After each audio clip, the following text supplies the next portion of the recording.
Hey guys, welcome to another episode of Day in the Life of Vintage Classic Specialist for a Friday.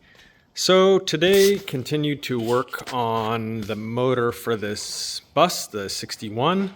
But first of all, let me pan over here so you can see what's gone. And those of you that saw the thumbnail for this video know what I'm talking about. The beautiful Turquoise 62 Beetle is gone, back to its owner. So this morning I took it for a test drive. So be watching. I'm going to post a quick test drive video of this car out on the road here in Orange. And yeah, so the owner came and got it kind of late this afternoon, and I think he's going to enjoy it. He seemed very happy with the changes that we made. And knowing him, he'll probably have it back for some other little odds and ends. But in the meantime, yeah, I think he's really going to enjoy it. The adjustable Koni shocks that we put on it, we set them a little bit stiffer than stock. It felt nice driving it. Felt like it had a good firm, suspension, but without being too abusive. So yeah, I think he's gonna like it, and we can always tighten it up or loosen it from there with those Koni adjustable shocks. Those are really great. I run those on the red autocross car. Anyway, so other than taking that car for a test drive and washing it, give back to the owner clean, like I mentioned before, I worked on the motor, or the parts for the motor for the 61 bus. Mainly what I worked on was the generator today. So those of you that follow the channel saw this generator on yesterday's episode and saw what it looked like. It was pretty ugly, and now it looks pretty. So yeah, had the whole thing apart and painted the end cap, cleaned, wire brushed the end caps, wire brushed the center, painted everything. Did some other little odds and ends. These springs right here that hold the brushes, which are not installed right now, had some rust on them, so I actually went and re-blackened those. That's another thing you can look for. I'm going to post a video on how I'm blackening parts using this solution called Jax. So I'm going to post a video on that too for anyone who's interested. But they came out really nice. They were rusty, and they kind of show through there. So I thought it would be a good idea to go ahead and strip them down and re-blacken them. The other thing I did, just some small details, when I sent all the parts off to zinc plating this morning for the distributor, the fuel pump, the carburetor, I forgot a few little screws, which were for the generator. So this one back here, and then these two, which hold these leads onto the voltage regulator. I went ahead and zinc plated those myself. Pretty happy with how they came out. And so I'll probably also do a video on the zinc plating process using the kit that I got from Eastwood. Very happy with that kit. It's really fast, easy to use. So I'll probably do a tech tip on that too. So look out for that here in the not too distant future. The voltage regulator was in pretty nice shape. The owner has the cover, and I guess he's having it powder coated with the rest of the engine tin. But despite being nice, it was actually dirty and kind of had a lot of corrosion on it. So I spent some time cleaning it up.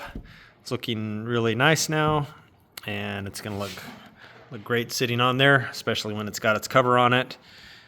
The other thing I did was, I mentioned yesterday, I wasn't really happy with how the finish came out on this distributor body, so I went ahead and stripped it down and repainted it, and now I'm happy because now it looks nice and uniform like we like it. And the badge, it's got a pretty nice badge on it. The black on it's a little bit faded, but not enough to where I wanted to refinish it, just kind of leave it original at that point. Not like that one that I had that I did a tech tip on where the badge had been sandblasted or wire brushed at some point. This one's got enough black on it that it looks really good still, and it's in good shape overall.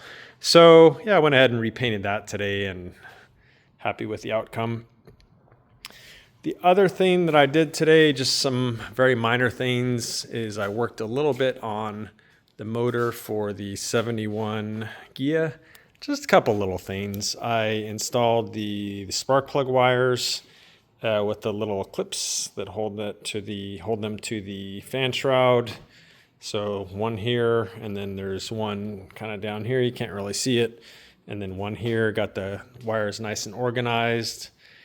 What else did I do? Just another tiny thing is I installed the dust cover here on this.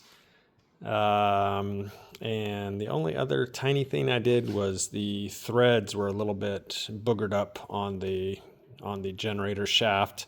So I took those and cleaned them up with the proper size die and got them working well. And then the shaft itself actually had some burrs on it, which was not really allowing the pulleys to go on all the way to where they're supposed to sit. So I spent some time with a file carefully cleaning up that shaft so this thing slides on nice and goes on all the way. If it's not on all the way, then it's going to not run true with the pulley belt down here, or the pulley down here. So yeah, just little things here and there. Only other thing today was I spent some time working on the fitment of the dash pad for the 71 Ghia.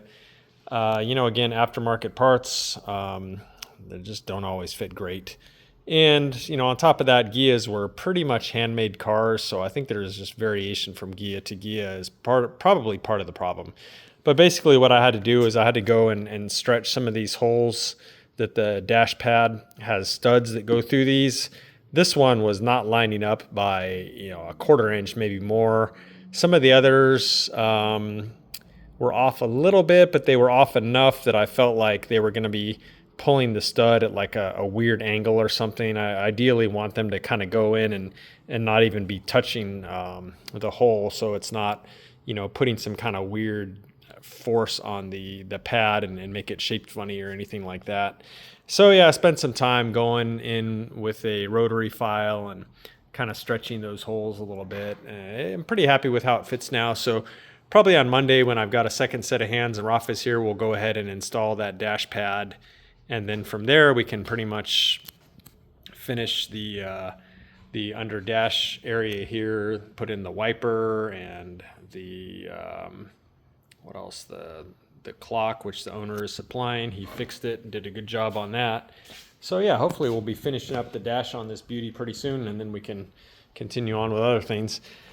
So that's it for this week, guys. Hope you enjoyed this. Hope everyone has a good weekend, and we will see you guys Monday. Like I said, look out. I'm going to be posting a couple other videos, one of driving the Turquoise 62, and then one of how I'm blackening hardware. So keep your eyes out for those.